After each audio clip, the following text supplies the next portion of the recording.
আজ আমাদের চিন্তা ভাবনা হচ্ছে আগামী বছরের ভিতরে আমরা নীলফামারীতে অন্তত 20,000 মানুষের কর্মসংস্থান সৃষ্টি করব। নীলফামারী এলাকার বেকার নারীদের স্বাবলম্বী হিসেবে গড়ে তোলার জন্য ডোর টু ডোর প্রকল্প চালু করেছে নীলফামারীর শিল্প প্রতিষ্ঠান নীলসাগর গ্রুপ। বৃহস্পতিবার 29 মে ওই অনুষ্ঠান ঘিরে দিনব্যাপী ছিল নীলফামারী জেলা শহরের শহীদ মিনার চত্বরে নানা আয়োজন। বর্ণিল সাজে সাজানো হয়েছিল অনুষ্ঠান স্থল।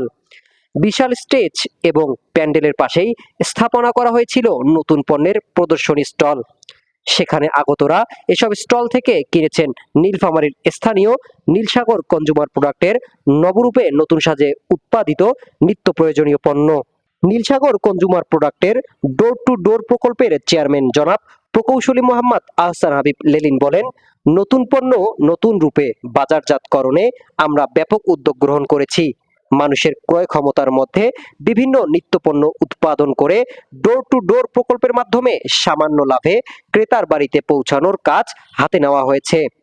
এতে করে অর্থ সাশ্রয় হবে ক্রেতাদের। দেশি নীলফামারী পণ্য শুনলেই মনে হয় পণ্যটা বোধহয় খারাপ।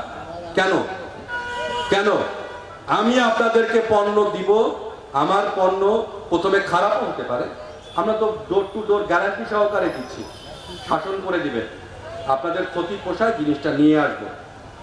দ্বিতীয়বার খারাপ হবে, কড়া শাসন করবেন, আবার ক্ষতিপূরণ দিয়ে আবার আসবো। তৃতীয়বার খারাপ হবে, জীবনে আর যাবো না। কর্মসূচির উদ্বোধন করেন প্রধান অতিথি নীলফামারীর জেলা প্রশাসক মোহাম্মদ নাইরুজ্জামান ও নীলসাগর গ্রুপের চেয়ারম্যান প্রকৌশলী আহসান হাবিব লেলিন। জেলা প্রশাসক মোহাম্মদ নাইরুজ্জামান বলেন, অনেকেরই অনেক অর্থ থাকে, কিন্তু এভাবে নিচ এলাকায় এসে ইনভেস্ট করেন না। উনি নীলসাগর গ্রুপের চেয়ারম্যান নিজের নিজ এলাকায় বিনিয়োগ করার সাহস দেখিয়েছেন। নীলফামারী প্রত্যন্ত এলাকা, আপনারা সৌভাগ্যবান যে উনি এই জেলার মাটিতে জন্মগ্রহণ করেছেন। উনি এই জেলাকে ভালোবাসেন, এই জেলার অধিবাসীকে ভালোবাসেন এবং এই জেলার উন্নয়নের জন্য কাজ করছেন। আমি যতটুকু জেনেছি ওনার চিন্তা ভাবনা ভালো। ওনাদের প্রোডাক্টগুলো ব্যবহার করতে পারেন, তাতে মানসম্মত প্রোডাক্ট আসবে, এই এলাকার মানুষের কর্মসংস্থানও হবে। ফুড প্রোডাক্ট করছেন এবং বিভিন্ন আইটেমগুলো করেছেন এবং ভালো চিন্তা নিয়ে এসেছেন এবং সেই সাহস দেখিয়েছেন, বিনিয়োগ করার সাহস দেখিয়েছেন এই এলাকায় এসে।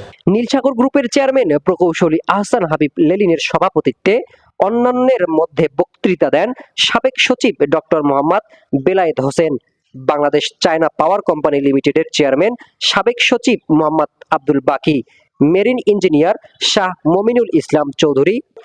নীলসাগর গ্রুপের চেয়ারম্যান প্রকৌশলী আহসান হাবিব লেলিন বলেন, ব্যবসা এবং রাজনীতি প্যারালাল চলে। এলাকার বেকার নারী পুরুষের কর্মসংস্থানের একটা পথ তৈরি করে দিলাম ডোর টু ডোর। আসুন ব্যবসায়ী, রাজনীতিবিদ, আমরা হাতে হাত ধরে সংকীর্ণতার ঊর্ধ্বে উঠে নীলফামারীকে একটা জায়গায় নিয়ে যাওয়ার চেষ্টা করি। একটা নীলফামারীর জন্য সামনে যে সমস্ত অভিভাবক আসবে, আমরা চাবো আপনাদের মাধ্যমে সেই মেসেজটুকু তাদেরকে দিতে, আমাদেরকে শত্রুর কাতারে ফেলেন না। আমরা আপনাদের শত্রু না। ব্যবসা রাজনীতি এটা প্যারালাল চলে।